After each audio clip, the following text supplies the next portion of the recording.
Bom dia! Hoje a gente veio apresentar o nosso trabalho sobre nutrição vegetal. Para o começo do trabalho, a gente vai começar falando sobre os dois tipos de nutrição que a planta tem, que é a nutrição orgânica e a nutrição inorgânica. Eu vou começar falando sobre a nutrição orgânica. Antes de começar a explicar o processo, eu vou descrever algumas estruturas necessárias para esse processo acontecer. A fotossíntese ocorre no interior dos cloroplastos, organelas presentes em células do parênquima clorofiliano, de folhas e caules jovens. Lembrando que parênquima clorofiliano é um tecido.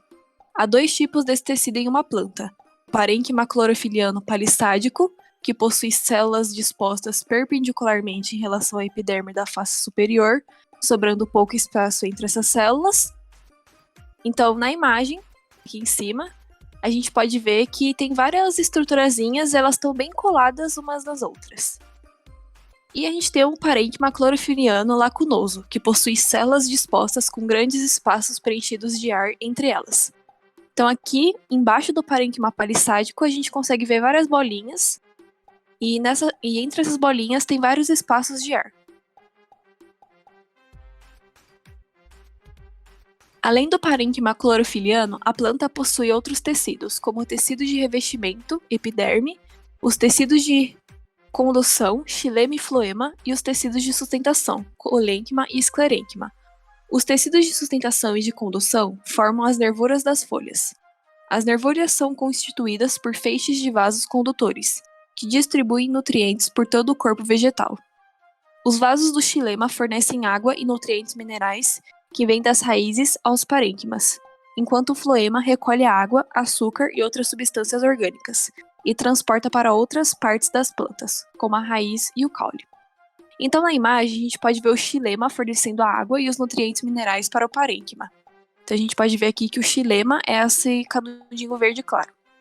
E o floema recolhendo a água, o açúcar e outras substâncias para levar até a raiz e o caule. E o floema é esse canudinho azulzinho aqui. A folha é revestida de epiderme, e a epiderme é constituída por uma camada de células aclorofiladas, que secretam a cutícula. A cutícula é uma película impermeável formada por cera ou cutina, evitando que seu revestimento atinja o estado de extrema secura.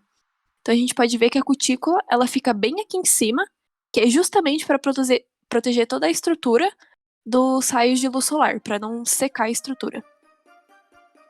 Na epiderme, há diversos estômatos. Estômatos são estruturas que atuam como válvulas, capazes de abrir e fechar, assim controlando as trocas gasosas feitas entre a folha e o ambiente. As células centrais dos estômatos são chamadas de células guardas ou estomáticas. Elas podem se afastar formando uma fenda, essa fenda é chamada de ostíolo. Através do estíolo são feitas as trocas gasosas, que incluem perda de vapor de água no processo de transpiração e o fluxo dos gases durante a fotossíntese e a respiração. Então, bem aqui embaixo na imagem, a gente pode ver que tem uma fenda, que corresponde ao estíolo, e nessa fendinha ocorrem as trocas gasosas. O gás carbônico utilizado na fotossíntese é fornecido pela respiração das células, que entra na folha através dos estômatos. A água é adquirida através do solo, transportada pelo xilema e pelas nervuras até as células clorofiladas, e o gás oxigênio, produzido na fotossíntese, é consumido na respiração celular do próprio parênquima. A gente costuma dizer que a glicose é o produto final da fotossíntese, mas pouca glicose é produzida durante todo esse processo. Quase todo o carbono fixado é convertido na sacarose, que é, na realidade, um dos principais produtos finais da fotossíntese. Também há a formação de amido no interior dos cloroplastos, criando uma reserva alimentar na folha. Agora que a gente falou da nutrição orgânica, a gente vai falar da nutrição inorgânica. Durante a nutrição inorgânica, a planta absorve água e sais minerais do solo através dos pelos absorventes da raiz. Portanto, os dois principais órgãos responsáveis pela nutrição inorgânica são as raízes e a zona pilosa, região onde se situam os pelos absorventes. A água é absorvida por osmose e a maioria dos sais minerais são absorvidos por transporte ativo. Os nutrientes minerais são divididos em dois tipos, os macronutrientes e os micronutrientes, chamados de macro e micro por causa da importância que eles têm para as plantas. Então, os macronutrientes são utilizados em quantidade muito maior, porque são mais essenciais. Os principais macronutrientes são nitrogênio, além de estar presente nas estruturas do DNA e do RNA, mais especificamente nas bases nitrogenadas dos nucleotídeos, também fazem parte das proteínas que são formadas por aminoácidos. O fósforo, que está presente na molécula ATP, que garante libertação de energia para as células, e também nas moléculas de DNA e RNA.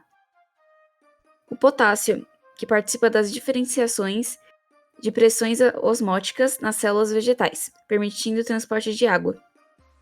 O magnésio, que é o átomo central da molécula da clorofila. A fotossíntese depende da clorofila, portanto, o magnésio é um dos principais macronutrientes mais importantes para as plantas.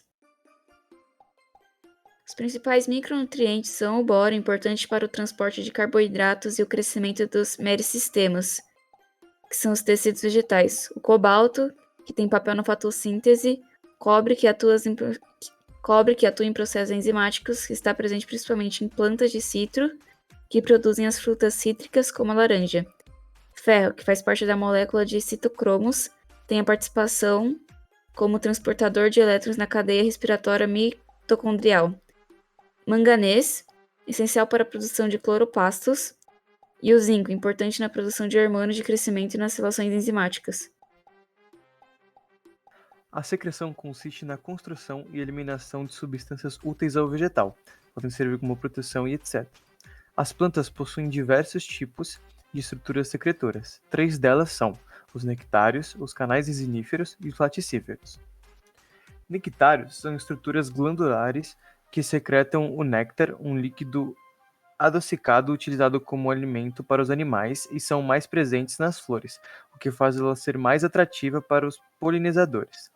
O nectário também age na proteção da planta. O néctar atrai os animais e esses animais defendem as plantas contra os predadores.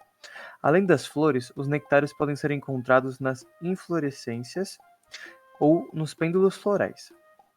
Canais resiníferos, presentes em plantas de grande porte, são comuns em troncos, ramos e folhas gimnospermas. Esses canais produzem uma resina que protege a planta contra os insetos e a atuação de decompositores. Laticíferos são canais presentes no interior de muitas plantas que produzem os látex, uma secreção esbranquiçada importante no fechamento de ferimentos da planta. O látex coagula no ferimento com o ar, assim favorecendo uma cicatrização do ferimento. O látex também oferece uma proteção contra os animais, já que sua composição possui substâncias tóxicas. Acabou.